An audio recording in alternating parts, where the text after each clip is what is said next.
আসুন আমরা শুরু করি। অজ্ঞতার গভীরতম অন্ধকারে আমার জন্ম হয়েছিল এবং আমার গুরুদেব জ্ঞানের আলোবর্তিকা দিয়ে আমার চক্ষু উন্মীলিত করেছেন। তাকে আমার সশ্রদ্ধ প্রণতি নিবেদন করি। আমাদের অজ্ঞতার অন্ধকারে, গভীর অন্ধকার থেকেই কিন্তু জন্ম।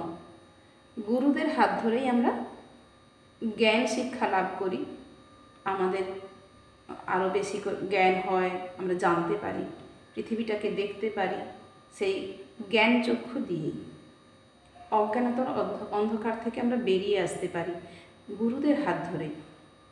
শ্রীরূপ গোস্বামী প্রভুপাদ, যিনি শ্রীচৈতন্য মহাপ্রভুর অভিলাষ পূর্ণ করবার জন্য এই পৃথিবীতে আবির্ভূত হয়েছিলেন।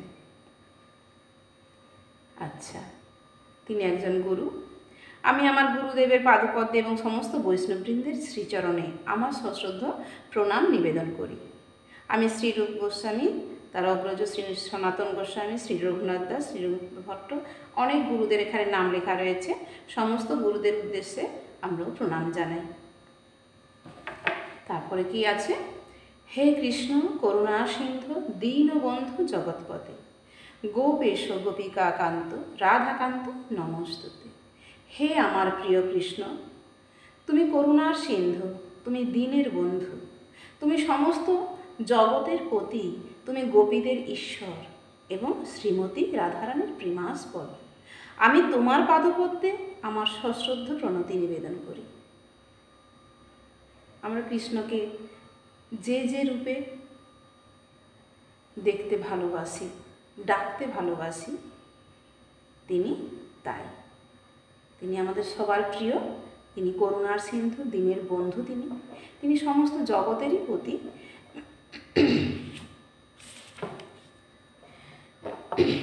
এখানে আরেকটি শ্লোক রয়েছে, তার অর্থ হলো, শ্রীমতী রাধারানী, যার অঙ্গকান্তি তপ্ত কাঞ্চনের মতো, যিনি বৃন্দাবনের ঈশ্বরী, যিনি মহারাজ বৃষভানুর দুহিতা এবং ভগবান শ্রীকৃষ্ণের প্রেয়সী, তার চরণ কমলে আমি আমার সশ্রদ্ধ প্রণতি নিবেদন করি। শ্রী রাধারানীর কথা বলা হয়েছে। শ্রী রাধারানী, যিনি না থাকলে কৃষ্ণকে আমরা কতটুকু চিনতাম? কৃষ্ণকে চেনার জন্য রাধারানীকে তো দরকার। তো কি বলেছে এখানে? যার অঙ্গকান্তি তপ্ত কাঞ্চনের মতো, সোনার মতো, যার গায়ের রং, যিনি বৃন্দাবনের ঈশ্বরী, হ্যাঁ, আর বৃষভানুর দুহিতা, মহারাজ বৃষভানুর কন্যা ছিলেন তিনি, ভগবান শ্রীকৃষ্ণের প্রেয়সী ছিলেন, প্রেমিকা ছিলেন, তার চরণ কমলে আমরাও প্রণাম জানাই। সমস্ত বৈষ্ণব ভক্তবৃন্দ, যারা বাঞ্ছা কল্পতরুর মতো সকলের মনোবাঞ্ছা পূর্ণ করতে পারেন, যারা কৃপার সাগর এবং পতিত পাবন, তাদের চরণ কমলে আমি আমার সশ্রদ্ধ প্রণাম নিবেদন করি। আমরাও নিবেদন করছি বৈষ্ণব ভক্তবৃন্দ, সমস্ত মানুষের কাছে প্রণাম জানাই। ভগবদ্গীতাতেই ভগবদ্গীতার মূল ভাব ব্যক্ত হয়েছে। এটি ঠিক এই রকম, আমরা যখন কোনো ঔষধ খাই, তখন যেমন আমরা আমাদের ইচ্ছা মতো সেই ঔষধ খেতে পারি না। ডাক্তারের নির্দেশ বা ঔষধের শিশিতে যে নির্দেশ দেয়া থাকে সেই অনুসারে সেই ঔষধ খেতে হয়। তেমনি ভগবদ্গীতাকেও গ্রহণ করতে হবে ঠিক যেভাবে তার বক্তা তাকে গ্রহণ করবার জন্য নির্দেশ দিয়ে গেছে।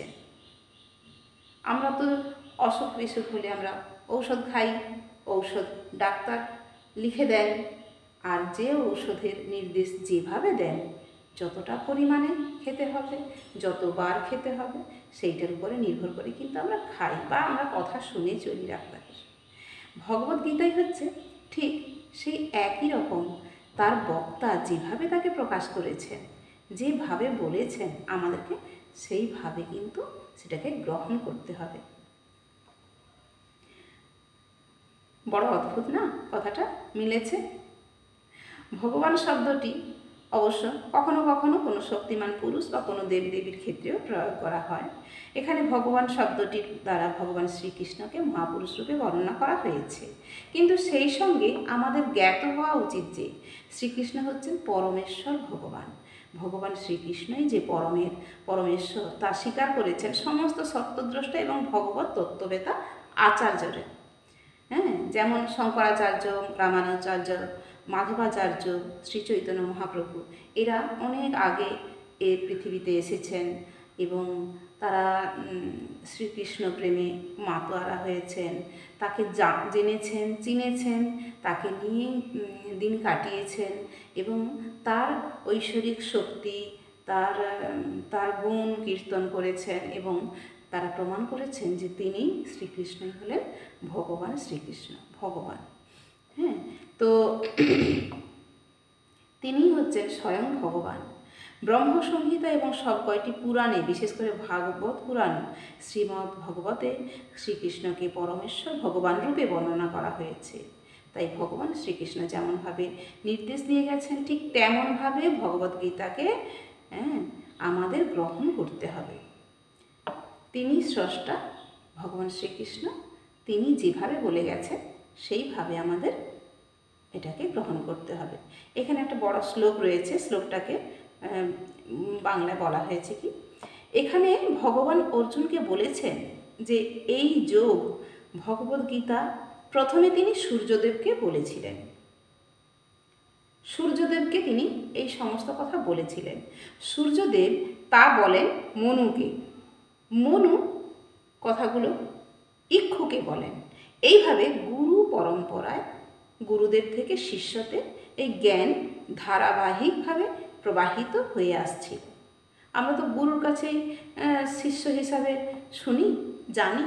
তাহলে সেই আদি যুগ থেকেই যেখানে সূর্যদেবকে তিনি বলেছিলেন, সেখান থেকে সূর্যদেব সমস্ত কথা মনুকে বলেছিলেন, মনু থেকে ইক্ষাকু, ইক্ষাকু থেকে বিভিন্ন গুরুর মাধ্যমে এক এক ধাপ ধাপ করে নেমে এসেছিল। কিন্তু এক সময় এই পরম্পরা ছিন্ন হয়ে যায়, যখন থেকে গুরু প্রথা উঠে যায়। গুরুর কাছে শিষ্যেরা যখন অধ্যয়ন করতে যেত বা পড়াশুনো করতে যেত, গুরুর আশ্রমে থাকতো, তখন গুরু তারা যা কিছু শুনে শুনে, সেই শ্রুতি যেটা ছিল, আমরা পড়েছি ছোটোবেলায়, শ্রুতি শুনে শুনে এক জ্ঞান, সমস্ত জ্ঞানকে গুরুর থেকে শিষ্যে, শিষ্য থেকে আবার তিনি যখন গুরু হলেন, তার কাছ থেকে আবার তার শিষ্যে ক্রমশ সম্প্রচারিত হতো। তখন তো আর বই লেখা ছিল না, তখন আর কোনো ব্যবস্থাই ছিল না। তাহলে সেই গুরুদেরকে মনে রাখতে হতো এবং সেই তারা সারাদিন রাত্রি তাদের ওই একটাই ধ্যান জ্ঞান, হ্যাঁ, সেই ধ্যান জ্ঞান নিয়ে তারা আলোচনার মাধ্যমে শিষ্যের মধ্যে ছড়িয়ে দিতেন, শিষ্যকে সমস্ত কিছু জ্ঞান দিয়ে যেতেন।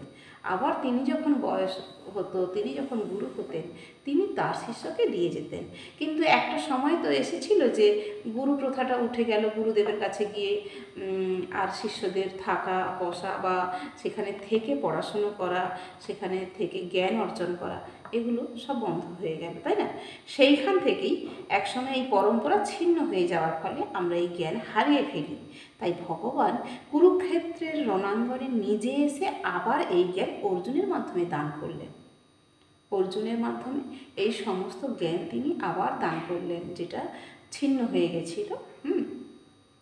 তিনি অর্জুনকে বললেন, তুমি আমার ভক্ত সখা, তাই রহস্যাবৃত এই পরম জ্ঞান আমি তোমাকে দান করছি।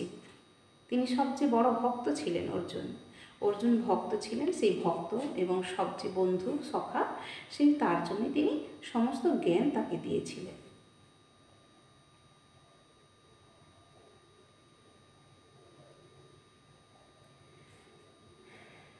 জ্ঞানী, যোগী ও ভক্ত, এই তিনটে শ্রেণীতে ভাগ রয়েছে। এখানে ভগবান স্পষ্টভাবে অর্জুনকে বলেছেন যে পূর্বের পরম্পরা নষ্ট হয়ে যাওয়ার ফলে, পূর্বের পরম্পরা কোনটা, যেটা সেই গুরু থেকে শিষ্যতে আসতো, যে কথাগুলো, যে জ্ঞানগুলো, সেই জ্ঞানের যে পাঠশালা, যে টোল, আমরা শুনেছি তো, জ্ঞানের পাঠশালা ছিল, টোল ছিল। সারাদিন গুরুর কাছে শিষ্যেরা সারাদিন থাকা, খাওয়া, সেটা বাড়ির মতো করেই গুরুকে পিতা হিসাবেই গণ্য করা, সেখানেই তাদের কাছে জ্ঞান অর্জন করা, যুদ্ধবিদ্যা শেখা, পড়াশোনা, বইপত্র পড়াশোনা, জ্ঞান শেখা, এইসব সব ছিল। তো অর্জুন এই জ্ঞানকে যথাযথভাবে উপলব্ধি করে তার প্রচার করবেন, এইটাই তিনি চেয়েছিলেন। আর এই কাজের জন্য তিনি অর্জুনকেই কেবল মনোনীত করলেন, কারণ অর্জুন ছিলেন তার ভক্ত, তার অন্তরঙ্গ সখা এবং তার প্রিয় শিষ্য। তাই ভগবানের ভক্ত না হলে, ভক্তি ও ভালোবাসার মাধ্যমে তার অন্তরঙ্গ সান্নিধ্যে না এলে ভগবানের মাহাত্ম্য উপলব্ধি করতে পারা সম্ভব নয়। তাই অর্জুনের গুণে গুণান্বিত মানুষেরাই কেবল ভগবদ্গীতাকে যথাযথভাবে উপলব্ধি করতে পারে। ভক্তির মাধ্যমে ভক্তের সঙ্গে ভগবানের যে মধুর সম্পর্ক তৈরি হয়, গড়ে ওঠে, তারই আলোকে ভগবানের স্বরূপ উপলব্ধি করা সম্ভব হয়। এই সম্পর্কে ব্যাখ্যা করতে তিনি আরও কিসব বলেছেন। যাই হোক, আগে ভক্ত হতে হবে, পরম ভক্ত হতে হবে। পরম ভক্ত, পরম সখা, বন্ধু হিসেবে তাকে ভালোবাসতে হবে, তাকে তার পাশে থাকতে হবে, তার সমস্ত গুণের বিচারে, তার ভালোবাসায়, তার বন্ধুত্বে, তার প্রেরণায়, তার সমস্ত কিছুতে সঙ্গের সাথী, তাকে বিশ্বাস, ভালোবাসা, ভরসা করে তার কাছে থাকা। তাহলে ভক্তি এবং ভালোবাসা নিয়ে আপনাকে উপস্থিত হতে হবে শ্রীমদ্ভগবদ্গীতা নিয়ে। আপনাকে কৃষ্ণের প্রতি ভালোবাসা, ভক্তি প্রদর্শন করতে হবে, তার প্রতি বিশ্বাস রাখতে হবে। তো আমরা অর্জুনের সঙ্গে ভগবানের সম্পর্কের রূপ ছিল সখ্য। অবশ্য শ্রীকৃষ্ণের সঙ্গে অর্জুনের যে বন্ধুত্বের সম্পর্কটা ছিল, সেটা ঠিক কতখানি যে বন্ধুত্ব, সেই বন্ধুত্ব আমাদের এখনকার বন্ধুত্বের সঙ্গে মেলে না। কেমন? ভগবান শ্রীকৃষ্ণের সঙ্গে অর্জুনের যে বন্ধুত্বের সম্পর্ক ছিল, তা ইতিহাসে বিরল। তা মানুষের পক্ষে তো সেটা সম্ভব ছিল না। সেটা ছিল অপ্রাকৃত জড় অভিজ্ঞতার পরিপ্রেক্ষিতে। এই বিচার করা কখনোই সম্ভব নয়। আমরা জড় জগতের মধ্যে বাস করি। তো সেখানে এই যে মানুষের যে বন্ধুত্ব, এখানে স্বার্থপরতা, তারপরে বিশ্বাস না থাকা, তারপর অনেক কিছুই রয়েছে এখানে। মুহুর্মুহু ভাঙনের একটা সৃষ্টি হয়। এখানে বন্ধুত্বের সেই প্রগাঢ় বন্ধন নেই, সেই বিশ্বাসযোগ্যতা, সেই ভালোবাসা, সেই ভক্তি, সেই একাত্মতা, একসঙ্গে মিশে থাকা, এই ব্যাপারগুলো অর্জুনের সঙ্গেই একমাত্র সম্ভব ছিল। অর্জুন আমাদের সর্বশ্রেষ্ঠ একজন সখা, একজন বন্ধু, একজন ভক্ত, গুরুর একজন শিষ্য তিনি। তো আমরা একটু একটু করে এগিয়ে যাব। আজকে এই পর্যন্ত থাক। আপনারা ভালো থাকবেন, সুস্থ থাকবেন। আবার দেখা হবে পরের দিন। নমস্কার। হরে কৃষ্ণ, হরি বল।